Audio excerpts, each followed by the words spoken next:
Pinangangambahang umabot sa 10 o higit pa ang bilang ng nasawi dahil sa bagyong Enteng ayon sa Office of Civil Defense. Tinatayang nasa mahigit 300,000 residente naman ang apektado ng bagyo. Narito ang aking unang balita.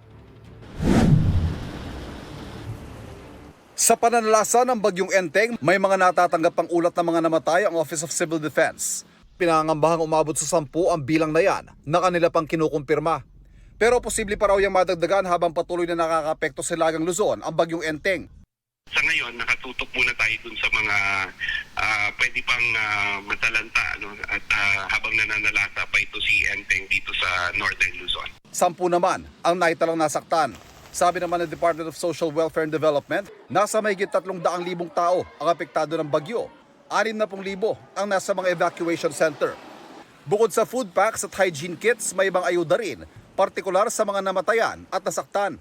Inaasahang lalaki pa ang bilang ng mga maapektuhan, lalo na sa Hilagang Luzon. Aside, of course, from the family food packs na dinidistribute ng DSWD, we are also providing other interventions such as the assistance to individuals in crisis situation.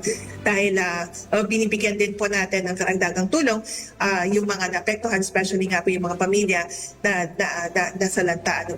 And nandun ngayon ang ating butihing Secretary Rex Gatchalian, nakikipag-ugnayan din sa mga lokal na pamahalaan para kung may karagdagang pa po tayo ng mga intervention and assistance ay maaari po natin yung ibahatid.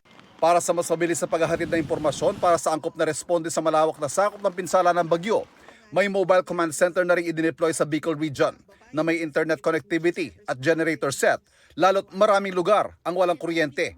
May mga pagkain din daw na iniaabot sa mga stranded na pasahero sa mga pantalan. Ito ang unang balita. Ivan Merina para sa GMA Integrated News.